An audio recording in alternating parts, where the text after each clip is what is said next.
ಭಾರತೀಯ ಸೇನೆ ದಾಳಿಗೆ ಪಾಕಿಸ್ತಾನ ಪಥರ್ಗುಟ್ಟಿದೆ. ಪಾಕಿಸ್ತಾನದ 21 ಸ್ಥಳಗಳನ್ನ ಟಾರ್ಗೆಟ್ ಮಾಡಿ ದಾಳಿ ಮಾಡಲಾಗಿದೆ. 100ಕ್ಕೂ ಹೆಚ್ಚು ಉಗ್ರರನ್ನ ಸೇನೆ ಹೊಡೆದು ಉರುಳಿಸಿದೆ. ಭಾರತದ ದಾಳಿಗೆ 35ರಿಂದ 40 ಪಾಕ್ ಸೇನಾಧಿಕಾರಿಗಳು ಸಾವಿಗೀಡಾಗಿದ್ದಾರೆ. ಏರ್ ಫೋರ್ಸ್ ದಾಳಿಗೆ 9 ಉಗ್ರರ ಶಿಬಿರಗಳು ಪೀಸ್ ಆಗಿದೆ. ಸಾಕ್ಷ್ಯ ಸಮೇತ ಪಾಕ್ಗೆ ಇಂಡಿಯನ್ ಆರ್ಮಿ ಗುಮ್ಮಿದೆ ಅನ್ನೋದು ಗೊತ್ತಾಗ್ತಾ ಇದೆ. ಒಟ್ಟಾರೆಯಾಗಿ ಭಾರತೀಯ ಸೇನೆಯ ದಾಳಿಗೆ ಪಾಕಿಸ್ತಾನ ಪಥರ್ಗುಟ್ಟಿದೆ. ಪಾಕಿಸ್ತಾನದ 21 ಸ್ಥಳಗಳನ್ನ ಟಾರ್ಗೆಟ್ ಮಾಡಿ ದಾಳಿಯನ್ನ ನಡೆಸಲಾಗಿದೆ. ಹಾಗಾಗಿ 100ಕ್ಕೂ ಹೆಚ್ಚು ಉಗ್ರರನ್ನ ಭಾರತೀಯ ಸೇನೆ ಹೊಡೆದು ಉರುಳಿಸಿದೆ. ಭಾರತದ ದಾಳಿಗೆ 35ರಿಂದ 40 ಪಾಕ್ ಸೇನಾಧಿಕಾರಿಗಳು ಸಾವಿಗೀಡಾಗಿದ್ದಾರೆ. ಏರ್ ಫೋರ್ಸ್ ದಾಳಿಗೆ 9 ಉಗ್ರರ ಶಿಬಿರಗಳು ಕೂಡ ಪೀಸ್ ಆಗಿದೆ.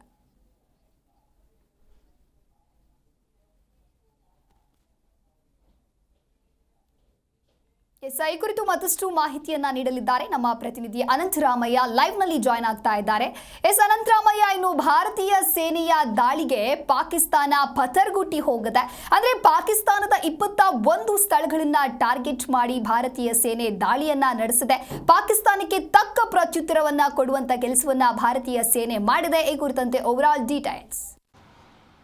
ದಿವ್ಯಾ, ಏನಂದರೆ ಇವತ್ತು 3 ಸೇನೆಗಳ ಮುಖ್ಯಸ್ಥರು ಇವತ್ತು ಏನು ಪತ್ರಿಕಾಗೋಷ್ಠಿಯನ್ನು ಕರೆದು ಏನು ಈ ಒಂದು ಪಹಲ್ಗಾಮ್ನಲ್ಲಿ ನಡೆದಂತಹ ಒಂದು ಘಟನೆ 26 ಜನರ ಏನು ಒಂದು ಸಾವು ಆಗಿತ್ತು, ಅದಕ್ಕೆ ಸಂಬಂಧಪಟ್ಟಂಗೆ ಏನು ಆಪರೇಷನ್ ಸಿಂಧೂರ್ ಎಂಬ ಹೆಸರಿನಲ್ಲಿ ಯಾವ ರೀತಿಯಾದಂತಹ ಕಾರ್ಯಾಚರಣೆಯನ್ನು ಮಾಡಲಾಗಿತ್ತು, ಇದಕ್ಕೆ ಸಂಬಂಧಪಟ್ಟಂಗೆ ಯಾವೆಲ್ಲ ಪಾಕ್ ನೆಲೆಗಳನ್ನು ನಾಶಪಡಿಸಲಾಗಿತ್ತು, ಮತ್ತು ಈ ಮುಖಾಂತರವಾಗಿ ಭಾರತ ಜಗತ್ತಿಗೆ ಯಾವ ಒಂದು ಸಂದೇಶವನ್ನು ಕೊಡ್ತು, ಜೊತೆಗೆ ಭಾರತದ ಒಂದು ರಕ್ಷಣಾ ವ್ಯವಸ್ಥೆ ಬಗ್ಗೆ ಯಾವ ರೀತಿಯಾದಂಥ ಒಂದು ಮೆಸೇಜು ಪಾಸ್ ಆಯಿತು, ಅದ್ರ ಬಗ್ಗೆ 3 ಸೇನೆಗಳ ಮುಖ್ಯಸ್ಥರು ಒಂದು ಬ್ರೀಫನ್ನು ಮಾಡಿದರು. ಸುಮಾರು 71 ನಿಮಿಷಗಳ ಕಾಲ ಈ ಒಂದು ಪ್ರೆಸ್ ಬ್ರೀಫನ್ನು ಮಾಡಲಾಯಿತು. ಏನು ಪಹಲ್ಗಾಮ್ ಅಟ್ಯಾಕ್ಗೆ ಸಂಬಂಧಪಟ್ಟಂಗೆ ಈ ಒಂದು ಪ್ರತೀಕಾರವಾಗಿ ನಾವು ಏನು ಪಾಕ್ಗೆ ತಕ್ಕ ಉತ್ತರವನ್ನು ಕೊಡಬೇಕಾಯಿತು. ಇದಕ್ಕೆ ಸಂಬಂಧಪಟ್ಟಂಗೆ ಏನು ಮೇ 7, 8 ಮತ್ತು 9ನೇ ತಾರೀಕು ನಾವು ಏನು ಈ ಒಂದು ಆಪರೇಷನ್ ಸಿಂಧೂರ್ ಹೆಸರಿನಲ್ಲಿ ಕಾರ್ಯಾಚರಣೆಯನ್ನು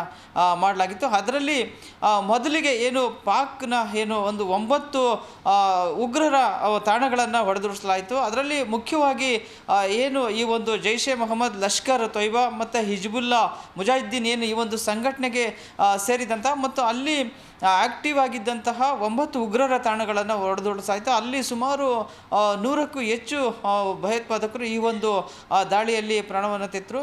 ಇದರ ಜೊತೆಗೆ ನಮ್ಮ ಒಂದು 3 ಸೇನೆಗಳು ಒಗ್ಗಟ್ಟಾಗಿ ಈ ಒಂದು ಕಾರ್ಯಾಚರಣೆಯಲ್ಲಿ ಇಳಿದಿದ್ದರಿಂದಾಗಿ ನಾವು ಯಶಸ್ವಿಯಾಗಿರುವಂತಹ ಒಂದು ಕಾರ್ಯಾಚರಣೆಯನ್ನು ಮಾಡಿದ್ವು. ಯಾವುದೇ ರೀತಿಯಾದಂಥ ಏನು ಪಾಕ್ ಏನು ಡ್ರೋನ್ಗಳ ಮುಖಾಂತರವಾಗಿ ಯಾವುದೇ ರೀತಿಯಾದಂಥ ಅಟ್ಯಾಕನ್ನು ಮಾಡಿದರೂ ಕೂಡ ಅದನ್ನು ಯಶಸ್ವಿಯಾಗಿ ನಾವು ತಡೆಗಟ್ಟಿದ್ವು. ಅದಕ್ಕೆ ತಕ್ಕ ಪ್ರತ್ಯುತ್ತರವನ್ನು ಕೊಟ್ಟು ಇದರ ಜೊತೆಗೆ ನಮ್ಮ ಒಂದು ಈ ಒಂದು ಕಾರ್ಯಾಚರಣೆಗೆ ಎಲ್ಲ ರಾಷ್ಟ್ರಗಳು ಕೂಡ ಸಾಥನ್ನು ಕೊಟ್ಟು ಎಲ್ಲರೂ ಕೂಡ ನಮಗೆ ಬೆಂಬಲವನ್ನು ಕೊಟ್ಟಿದ್ದರು. ಆ ಬೆಂಬಲವನ್ನು ಕೂಡ ನಾವು ಸ್ಮರಣೆ ಮಾಡ್ತೀವಿ ಅಂತ ಹೇಳ್ಬಿಟ್ಟು ರಾಜೀವ್ ಗಾಯ್ ಅವರು ಹೇಳಿದರು. ಇದರ ಜೊತೆಗೆ ಮತ್ತೊಂದು ಪ್ರಮುಖವಾಗಿರುವಂತಹ ವಿಚಾರ ಏನಪ್ಪ ಅಂತ ಅಂದರೆ ಯಾವುದೇ ನಾಗರಿಕರಿಗೆ ಮತ್ತೆ ನಾಗರಿಕರ ಒಂದು ಏನು ಏರಿಯಾಗಳಿಗೆ ತೊಂದರೆ ಆಗದ ರೀತಿಯಲ್ಲಿ ನಾವು ಏನು ಟಾರ್ಗೆಟ್ ಮಾಡಿದ್ವು, ನಮ್ಮ ಟಾರ್ಗೆಟ್ ಇದ್ದಂಥದ್ದು ಉಗ್ರರ ತಾಣಗಳನ್ನು ನಾಶಪಡಿಸುವಂಥದ್ದು, ಭಯೋತ್ಪಾದನೆಯನ್ನು ಮಟ್ಟ ಹಾಕುವ ನಿಟ್ಟಿನಲ್ಲಿ ಯಾವ ರೀತಿಯಾದಂಥ ನಾವು ಗುರಿಯನ್ನು ಇಟ್ಕೊಂಡಿದ್ವೋ ಅದೇ ರೀತಿಯಾದಂತಹ ನಮ್ಮ ಕಾರ್ಯಾಚರಣೆ ನಡೆದಿತ್ತು. ನಮ್ಮ ಕಾರ್ಯಾಚರಣೆಯಲ್ಲಿ ಯಾವುದೇ ರೀತಿಯಾದಂತಹ ನಾಗರಿಕರಿಗೆ ಸಣ್ಣ ಪುಟ್ಟ ಗಾಯಗಳು ಕೂಡ ಆಗದ ರೀತಿಯಲ್ಲಿ ನಾವು ಕಾರ್ಯಾಚರಣೆಯನ್ನು ನಡೆಸಿದ್ವು ಅಂತ ಹೇಳ್ಬಿಟ್ಟು ಹೇಳಿದರು 3 ರಕ್ಷಣಾ ಇಲಾಖೆಯ ಮುಖ್ಯಸ್ಥರು.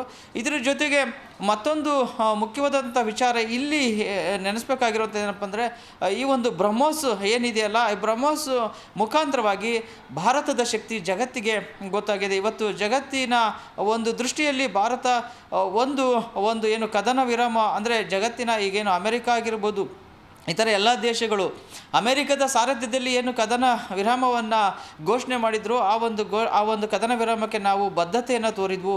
ಜಗತ್ತಿಗೆ ನಮ್ಮ ಸಂದೇಶ ಏನಪ್ಪ ಅಂದರೆ ಭಯೋತ್ಪಾದನೆ ಮಟ್ಟ ಹಾಕೋದ್ರ ಜೊತೆಗೆ ಕಾಲು ಕೆರ್ಕೊಂಡು ನಾವು ಯಾವತ್ತೂ ಕೂಡ ಇದ್ದಕ್ಕೆ ಹೋಗಲ್ಲ. ಆದರೆ ನಮ್ಮ ತಂಟೆಗೆ ಬಂದರೆ ಅದಕ್ಕೆ ಸರಿಯಾದಂತಹ ಪ್ರತ್ಯುತ್ತರವನ್ನು ನೀಡ್ತೀವಿ ಅನ್ನೋ ನಿಟ್ಟಿನಲ್ಲಿ ಉತ್ತರವನ್ನು ಕೂಡ ಕೊಡಲಾಯಿತು. ಇದಕ್ಕೆ ಇಡೀ ಒಂದು ಜಗತ್ತೇ ಮೆಚ್ಚುಗೆಯನ್ನು ಕೂಡ ವ್ಯಕ್ತಪಡಿಸ್ತು. ನೋಡಿ, ಇಲ್ಲಿ ಒಂದು ಸಣ್ಣ ವಿಚಾರವನ್ನು ಹೇಳ್ಬೇಕಂದ್ರೆ ಪಾಕಿಸ್ತಾನ ಒಂದು ಅಷ್ಟೊಂದು ಇಲ್ಲಿ ಇಡೀ ಜಗತ್ತಿನಾದ್ಯಂತ ಮಂಡಿ ಊರುವಂಥ ಪರಿಸ್ಥಿತಿ ಬಂತು. ತಾನಾಗಿ ಕೆಣಕೊಂಡು ಬಂದು ಕೊನೆಯ ಲಾಸ್ಟಿಗೆ ಅಮೆರಿಕದ ಒಂದು ಮುಂದೆ ಹೋಗ್ಬಿಟ್ಟು ಮಂಡಿ ಊರಿ ಸಂಧಾನವನ್ನು ಮಾಡಿಸಿ ಅಂತ ಹೇಳ್ಬಿಟ್ಟು ಆ ಒಂದು ಸಂಧಾನಕ್ಕೆ ದುಂಬಾಲು ಬಿದ್ದು ಸಂಧಾನವನ್ನು ಮಾಡಿಸ್ಕೊಂಡು ಬಂದಂಥದ್ದು. ಅಂದರೆ ತನ್ನ ಬಳಿ ಅಂತಹ ಒಂದು ಬಲಿಷ್ಠವಾದಂಥ ಶಕ್ತಿ ಇಲ್ಲ ಅಂದ್ರೂ, ಶಸ್ತ್ರಾಸ್ತ್ರಗಳು ಇಲ್ಲ ಅಂದ್ರೂ ಕೂಡ ಯುದ್ಧ ಮಾಡುವಂತಹ ಪರಿಸ್ಥಿತಿ ಪಾಕಿಸ್ತಾನಕ್ಕೆ ಏನಕ್ಕೆ ಬೇಕಾಗಿತ್ತು? ಜೊತೆಗೆ ಭಾರತ ಇಷ್ಟೊಂದು ಶಸ್ತ್ರಾಸ್ತ್ರಗಳನ್ನು ಹೊಂದಿದ್ರು ಕೂಡ ಅತ್ಯಾಧುನಿಕ ಬ್ರಹ್ಮೋಸ್ ಇಂದ ಹಿಡಿದು ಇನ್ನಿತರ ನಮ್ಮ ಎಲ್ಲ ಕ್ಷಿಪಣಿಗಳು ಮತ್ತು ರಾಕೆಟ್ಗಳು ಇದ್ರೂ ಕೂಡ ನಾವು ನಮ್ಮ ಒಂದು ಶಕ್ತಿ ಇದೆ ಅಂತ ಹೇಳ್ಬಿಟ್ಟು ಅದನ್ನು ತೋರಿಸ್ಲಿಕ್ಕೆ ಪ್ರಯತ್ನವನ್ನು ಮಾಡಿಲ್ಲ. ಬಟ್ ನಮಗೆ ನಮ್ಮ ಮೇಲೆ ಯುದ್ಧಕ್ಕೆ ಬಂದವ್ರಿಗೆ ನಾವು ಉತ್ತರವನ್ನು ಕೊಡೋದ್ರ ಮುಖಾಂತರವಾಗಿ ಭಾರತ ತನ್ನ ಸಾಮರ್ಥ್ಯವನ್ನು ತೋರಿಸಿದೆ. ಜಗತ್ತಿನಲ್ಲಿ ಇವತ್ತು ಜಾಗತಿಕ ದೃಷ್ಟಿಯಲ್ಲಿ ಭಾರತ ಒಂದು ಬಲಿಷ್ಠ ರಾಷ್ಟ್ರವಾಗಿ ಹೊರಹೊಮ್ಮಿದೆ. ಇದನ್ನು ಪಾಕಿಸ್ತಾನ ಅರ್ಥ ಮಾಡ್ಕೋಬೇಕಾಗಿದೆ. ಇದರ ಜೊತೆಗೆ ಮುಂದುವರೆದು ಇನ್ನೂ ಒಂದು ಮಾತನ್ನು ಹೇಳಿದರು. ಈಗ ನಾವು ಕದನ ವಿರಾಮಕ್ಕೆ ನಾವು ಬದ್ಧತೆಯನ್ನು ತೋರಿದ್ವಿ. ಮುಂದುವರೆದು ಏನಾದ್ರೂ ಇವತ್ತು ಕೂಡ ನಾವು ರಾತ್ರಿ ಅಂದರೆ ಇವತ್ತು ರಾತ್ರಿಯಾಗಿ ನಾಳೆನೂ ಕೂಡ ಒಂದು ಮಹತ್ವದ ಸುದ್ದಿಗೋಷ್ಠಿ ಇದೆ. 12ನೇ ತಾರೀಕು ಕೂಡ ಹೇಳಿದ್ದಾರೆ.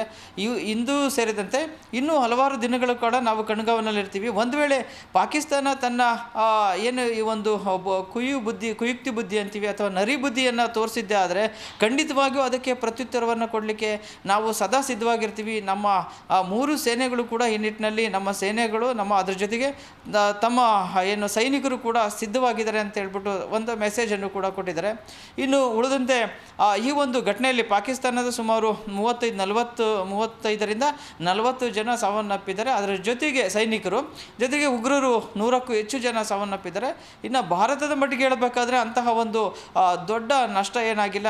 ನಾವು ನಮ್ಮ ಗುರಿಯನ್ನು ಕರೆಕ್ಟಾಗಿ ಯಾವ ರೀತಿಯಾಗಿ ಎಲ್ಲಿಗೆ ಟಾರ್ಗೆಟ್ ಮಾಡಬೇಕಾಗಿತ್ತು ಆ ಒಂದು ಟಾರ್ಗೆಟನ್ನು ಮಾಡಿ ಏನು ಒಂದು ಗಡಿ ಭಾಗದಲ್ಲಿರುವಂತಹ ಪಂಜಾಬ್, ರಾಜಸ್ಥಾನ, ಅದ್ರ ಜೊತೆಗೆ ಏನು ಪಾಕ್ ಆಕ್ಯುಪೈಡ್ ಕಾಶ್ಮೀರ ಆಗಿರ್ಬೋದು, ಈ ಒಂದು ಭಾಗದಲ್ಲಿ ಉಗ್ರರ ತಾಣಗಳನ್ನು ಸಂಪೂರ್ಣವಾಗಿ ನಾವು ನಾಶಪಡಿಸಿವಿ ಅಂತ ಹೇಳ್ಬಿಟ್ಟು ಆ ಒಂದು ಬ್ರಹ್ಮೋಸ್ ಮುಖಾಂತರವಾಗಿ ಯಾವೆಲ್ಲ ಉಗ್ರರ ತಾಣಗಳನ್ನು ನಾಶಪಡಿಸಿದ್ರು ಆ ಒಂದು ತಾಣಗಳನ್ನು ಅದರ ಒಂದು ಚಿತ್ರಗಳನ್ನು ಕೂಡ ಆ ಪತ್ರಿಕಾಗೋಷ್ಠಿಯಲ್ಲಿ ಆ ಒಂದು ಸಂದರ್ಭದಲ್ಲಿ ಕೂಡ ಅವನ್ನೆಲ್ಲವನ್ನು ಕೂಡ ಮಾಧ್ಯಮದವರಿಗೆ ತೋರಿಸುವಂಥ ಪ್ರಯತ್ನವನ್ನು ಕೂಡ ಮಾಡಿದರು.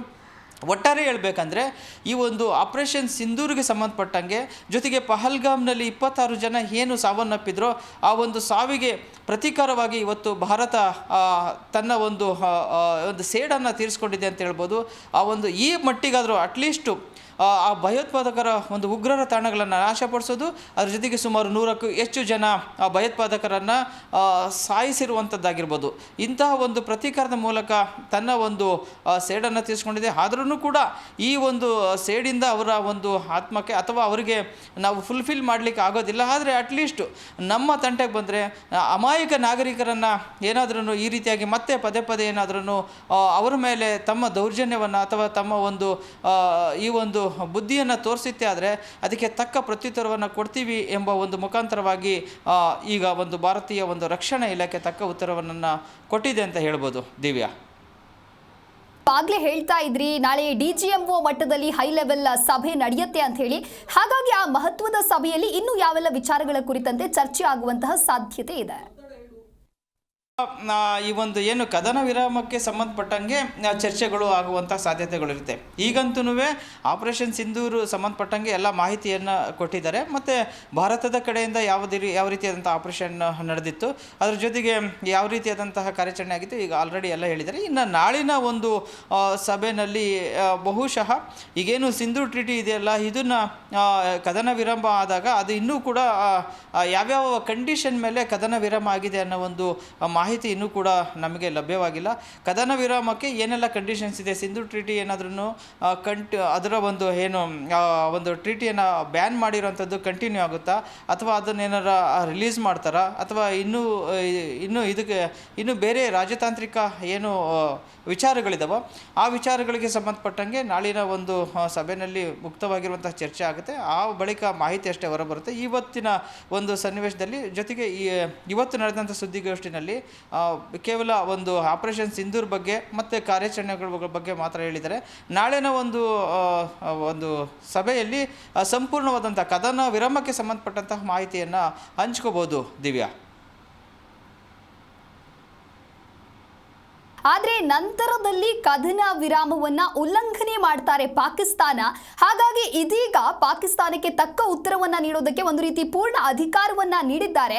ಆದರೂ ಕೂಡ ಬುದ್ಧಿ ಕಲಿಯದೆ ಒಂದು ವೇಳೆ ಪಾಕಿಸ್ತಾನ ಮತ್ತೆ ದಾಳಿ ಮಾಡೋದಕ್ಕೆ ಮುಂದಾಯಿತು ಅಂತ ಹೇಳಿದ್ರೆ ಭಾರತೀಯ ಸೇನೆ ಇದಕ್ಕೆ ಯಾವ ರೀತಿಯಾಗಿ ಪ್ರತ್ಯುತ್ತರವನ್ನ ನೀಡಬಹುದು, ಯಾವ ರೀತಿಯಾಗಿ ಕ್ರಮವನ್ನ ಕೈಗೊಳ್ಳಬಹುದು, ಈ ಕುರಿತಂತೆ ಡೀಟೇಲ್ಸ್.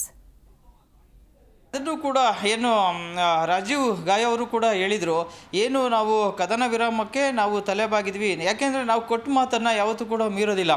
ಇದು ಭಾರತ ಹಿಂದಿನ ಕಾಲದಿಂದಲೂ ಕೂಡ ನಡ್ಕೊಂಡು ಬಂದಿರುವಂಥ ಒಂದು ಸಿಸ್ಟಮ್ ಇದು. ಅಂದರೆ ನಮ್ಮ ಹತ್ರ ಶಕ್ತಿ ಇದೆ, ಅದೇನು ದೊಡ್ಡ ವಿಚಾರ ಅಲ್ಲ.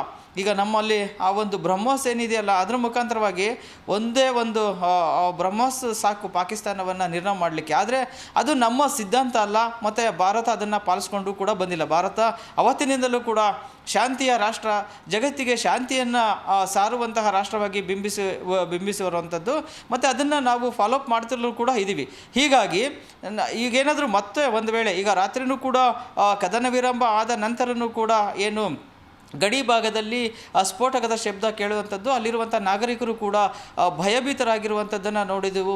ಅಲ್ಲಿಯೂ ಕೂಡ ನಾಗರಿಕರು ಅಲ್ಲಿಂದಲೂ ಕೂಡ ನಮ್ಮ ಒಂದು ಜಿ ಕನ್ನಡ ವಾಹಿನಿಗೆ ಅಲ್ಲಿಂದಲೂ ಕೂಡ ನೇರವಾಗಿ ಕೆಲವರು ಮಾತಾಡಿದರು, ಅಲ್ಲಿ ಯಾವ ರೀತಿಯಾದಂಥ ವಾತಾವರಣ ತುಂಬ ಭಯದಲ್ಲಿ ಇದ್ದೀವಿ ಅಂತ ಹೇಳ್ಬಿಟ್ಟು. ಈಗಲಾದರೂ ಕೂಡ ಪಾಕ್ ಬುದ್ಧಿ ಕಲಿಬೇಕು, ಯಾಕೆ ಅಂದರೆ ಬೇರೆ ಆಪ್ಷನ್ಸ್ ಇಲ್ಲ. ಈಗ ಅವರಲ್ಲಿರುವಂಥ ಕೆಲ ಏನು ಈ ಆಟೋಟೋಪಗಳು ಅಂತ ನಾವು ಹೇಳ್ಬೋದು, ಅಂಥ ಒಂದು ಶಸ್ತ್ರಾಸ್ತ್ರಗಳನ್ನು ಬಳಸುವುದರ ಮುಖಾಂತರವಾಗಿ ಜಗತ್ತಿಗೆ ತನ್ನ ಒಂದು ಏನು ಗುಟ್ಟಾಗಿದ್ದಂತಹ ಒಂದು ಆ ಗುಟ್ಟನ್ನು ರಟ್ಟು ಮಾಡಿಕೊಂಡು ತಾನೇ ಅವಮಾನಕ್ಕೀಡಾಗಿದೆ. ಮತ್ತೂ ಕೂಡ ಬಂದರೆ ಈಗ ಆಲ್ರೆಡಿ ಬುದ್ಧಿ ಕಲಿತಿದೆ. ಇವತ್ತು ಕೂಡ ಯೋಗಿ ಆದಿತ್ಯನಾಥ್ ಅವರು ಹೇಳ್ತಾ ಇದ್ರು, ಏನು ಬ್ರಹ್ಮೋಸ್ ಯಾವ ರೀತಿಯಾಗಿದೆ ಅಂತ ಪಾಕಿಸ್ತಾನವನ್ನು ಕೇಳಿ ತಿಳ್ಕೊಬೇಕಾಗಿದೆ ಅಂತ ಹೇಳ್ಬಿಟ್ಟು. ಅಂದರೆ ಇದು ಒಂದು ರೀತಿ ಲೇವಡಿ ಮಾಡ್ದಂಗಿತ್ತು. ಆ ರೀತಿಯಾದಂಥ ಒಂದು ಎಚ್ಚರಿಕೆ, ಅಷ್ಟು ಭಯಭೀತರಾಗಿದ್ದಾರೆ ಅವರು. ಯಾಕೆಂದರೆ ಅವ್ರ ಹತ್ರ ಯಾವುದೇ ರೀತಿಯಾದಂತಹ ಬಲ ಇಲ್ಲ. ಅದ್ರ ಜೊತೆಗೆ ಇಡೀ ಜಗತ್ತೇ ಅವರ ಒಂದು ಅಪೋಸ್ ಆಗಿ ನಿಂತಿದೆ. ಯಾರೂ ಕೂಡ ಅವರ ರಕ್ಷಣೆಗಿಲ್ಲ. ಎಲ್ಲೋ ಒಂದು ಕಡೆ ಚೈನಾ ಅವರ ಒಂದು ಸಪೋರ್ಟಿಗೆ ನಿಂತಿದ್ರು ಕೂಡ ಚೈನಾದ ಶಸ್ತ್ರಾಸ್ತ್ರಗಳು ಎಷ್ಟರ ಮಟ್ಟಿಗೆ ವರ್ಕ್ ಆದವು ಅನ್ನೋದನ್ನು ನಾವು ಈ ಒಂದು ಆಪರೇಷನ್ ಸಿಂಧೂರ್ ಸಂದರ್ಭದಲ್ಲಿ ನೋಡಿದ್ದೀವಿ. ಇಷ್ಟಕ್ಕೆ ಅವರು ಬುದ್ಧಿ ಕಲ್ತ್ಕೊಂಡ್ರೆ ಇನ್ನಾದ್ರೂ ಕೂಡ ಒಳ್ಳೆಯದಾಗುತ್ತೆ. ಒಂದು ವೇಳೆ ಏನಾದರೂ ಇದನ್ನೂ ಕೂಡ ಮೀರಿ ಮತ್ತೆ ಅದೇ ತಮ್ಮ ಒಂದು ಹಳೆ ತಂಟೆಯನ್ನು ಏನಾದರೂ ಮುಂದುವರಿಸಿದ್ದೆ ಆದರೆ ಖಂಡಿತವಾಗ್ಲೂ ಕೂಡ ಇದಕ್ಕಿಂತ ಜಾಸ್ತಿ ಒಂದು ರಿವೆಂಜನ್ನು, ಇದಕ್ಕಿಂತ ಜಾಸ್ತಿ ಆಗಿರುವಂತಹ ಒಂದು ಪ್ರತೀಕಾರವನ್ನು ಎದುರು ನೋಡಬೇಕಾಗುತ್ತೆ. ಅದಕ್ಕೆ ಭಾರತ ಎನಿ ಟೈಮು ನಾವು ರೆಡಿ ಇದ್ದೀವಿ ಅಂತ ಹೇಳ್ಬಿಟ್ಟು ಈಗ 3 ಸೇನೆಯ ಮುಖ್ಯಸ್ಥರು ಕೂಡ ಹೇಳಿದ್ದಾರೆ.